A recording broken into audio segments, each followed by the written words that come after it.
Et nous accueillons Blandine au 3921 sur l'antenne d'Europe 1. Bonjour Blandine. Bonjour. Quel âge avez-vous et d'où nous appelez-vous ? J'ai 44 ans et je vous appelle des Yvelines. D'accord. Alors, je vais résumer un petit peu votre histoire. En novembre 2017, vous vous êtes envolé avec votre mari pour la Colombie pour retrouver 3 frères et sœurs, 2 garçons, un petit garçon de 6 ans, l'autre de 2 ans et demi, et leur sœur de 4 ans. C'était un souhait de votre part d'adopter 3 enfants d'un coup ? Oui, tout à fait. C'était dès le départ, on a réfléchi et on s'est très vite orienté pour demander un agrément pour 3. D'accord. Et ça a été facile ou racontez-moi un peu tout ça. On a eu beaucoup de chance. Ça a été on a rencontré des professionnels qui ont bien compris notre démarche. Oui. Et on a commencé l'agrément en 2016, en juillet 2016, et on a eu l'agrément en juin 2017. Ce qui a été relativement rapide, hein ? Tout à fait. Ah oui. En 9 mois, on avait l'agrément avec une notification d'une fratrie de 3. Oui. Alors pourquoi 3 enfants d'un seul coup ? Parce que on avait bien compris les enjeux de l'adoption internationale. Oui. Et que, n'étant plus tout jeune, on savait que de toute façon on ne pourrait pas avoir de bébé.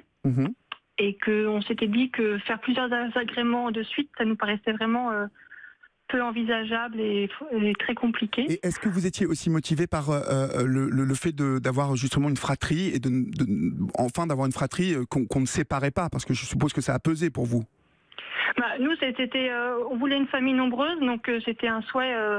Ça nous permettait de réaliser notre souhait de couple de manière un peu hors du commun, mais on était prêts à ce chamboulement-là, ouais.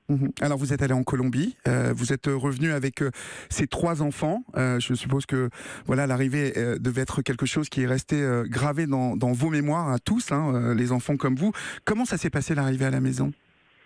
On est rentré en décembre dernier. C'était pour eux que des découvertes, parce que vivre en orphelinat et se retrouver dans une maison avec une chambre, avec des jouets à eux, découvrir la propriété, c'était vraiment très... Ça devait être magnifique, non, pour eux ? Ouais, c'était magique. C'était magique pour eux, c'était magique pour nous, parce que nous, on découvrait aussi la vie de famille. Oui. Donc, c'était de découverte en découverte, et puis on était très entourés par nos familles. Oui.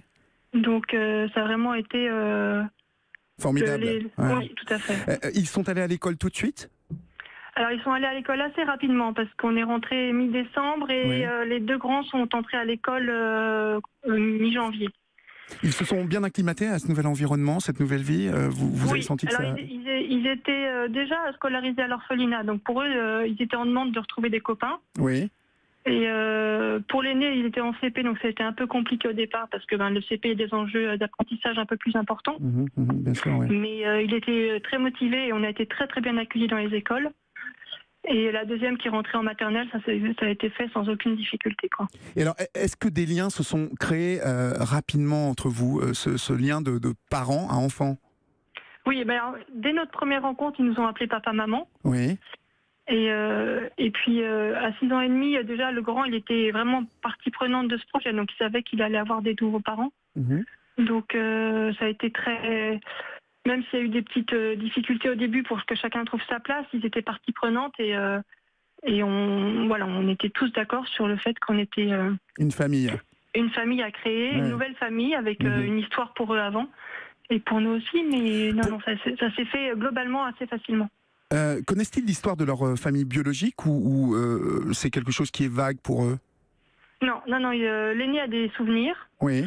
Et ils ont vécu en famille biologique pour l'aîné jusqu'à l'âge de 4 ans. Donc oui, il a des souvenirs. D'accord. Ils en parlent de temps en temps avec vous ou est-ce qu'ils en ont parlé au début et puis Ils en parlent assez facilement, surtout souvent quand on voit des femmes enceintes, ça ravive des questions. Oui.